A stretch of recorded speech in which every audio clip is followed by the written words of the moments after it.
Welcome.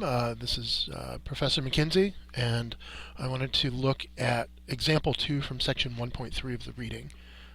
There were a few questions about how some of the numbers came about in that example, so I want to take a look at that. This is starting on page 45 of our text at the bottom of the page.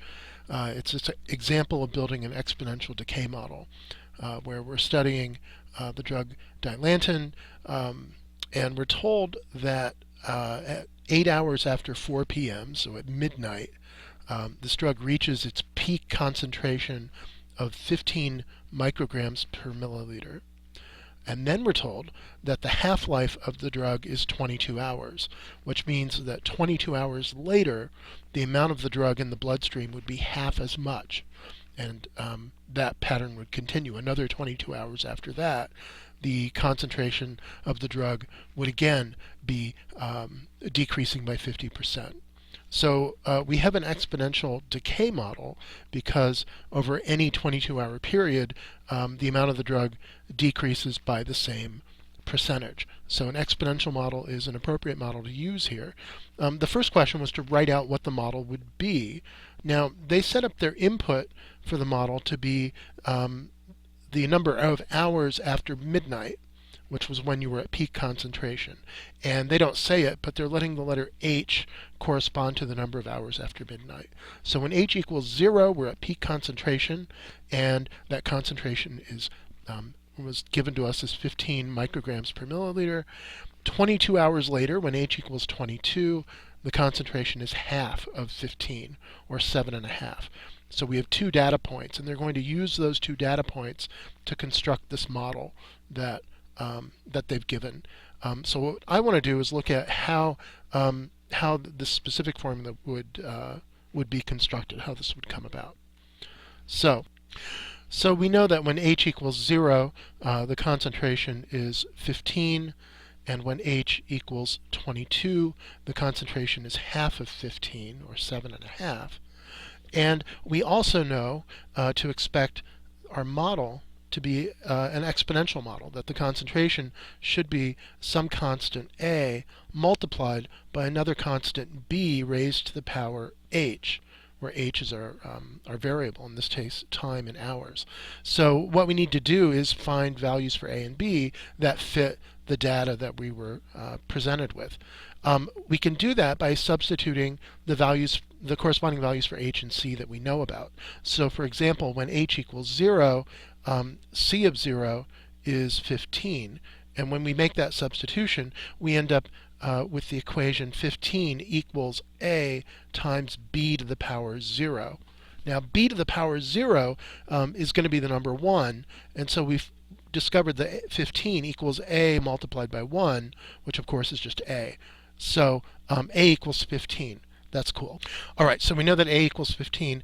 Now to find the value of B, we're going to set H equal to 22, and we know the concentration then will be equal to 7.5. And when we make those substitutions,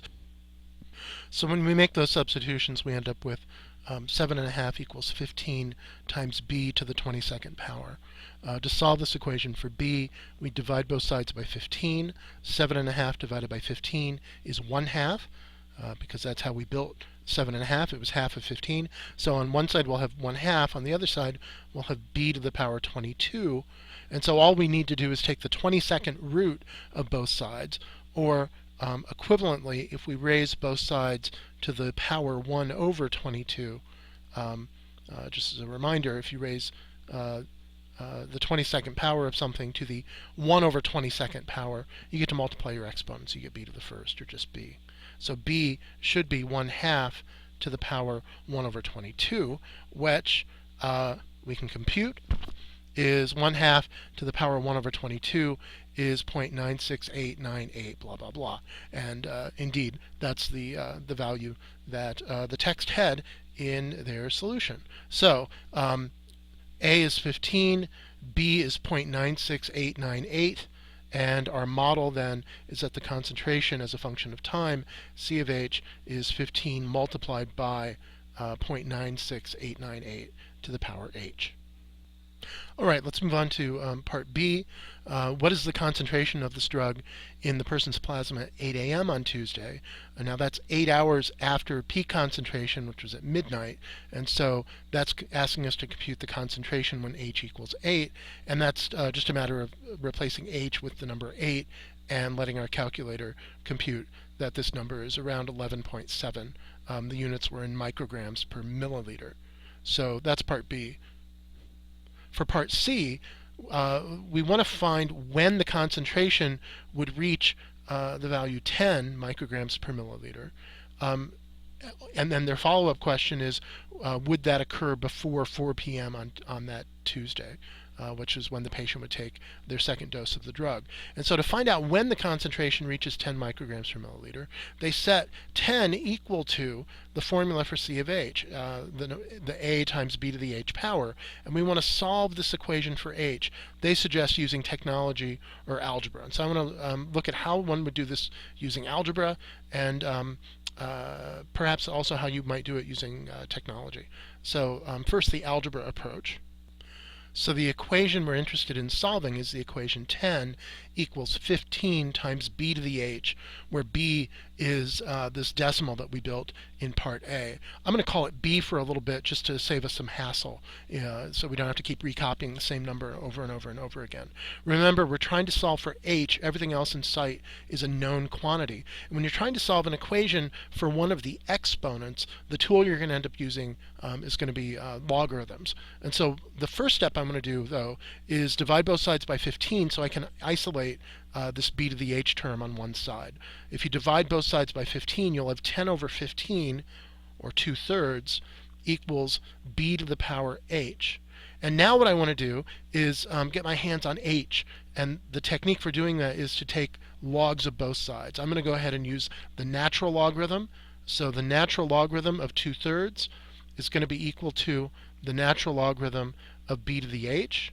If I take the natural logarithm of the left-hand side, it should be equal to the natural logarithm of the right-hand side. And now the reason for doing this, for wanting to use natural logarithm, is the fact that natural logs have a property that a log of b to a power, that exponent, that power, can come out in front as a coefficient. So the natural log of b to the power h is equal to h multiplied by the natural logarithm of b. And so that should be equal to the natural log of 2/3. Now, solving for h, from this point, all I want to do is just divide both sides by natural log of b, because I have h multiplied by that now. So if I divide by natural log of b, we'll find that h is equal to the natural logarithm of 2/3 divided by the natural logarithm of b, which, if you replace b with the decimal that we found earlier, we end up with this value for h, the natural log of 2/3 divided by the natural log of 0.96898, which, if you type that into your favorite calculator, the natural log of 2/3 divided by the natural log of 0.96898 ends up being just a little bit less than 13, 12.867.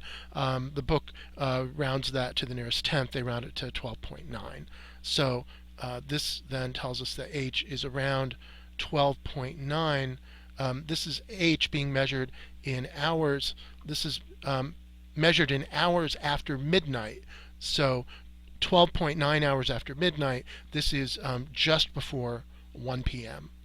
So our patient's concentration of this particular drug is going to reach this level of 10 micrograms per milliliter just before 1 p.m. in the afternoon. And if we go back to the original question, will the concentration dip below that level before they take their second tablet at 4 p.m.? The answer is yes, because we're going to actually reach that level about 3 hours earlier, around 1 p.m.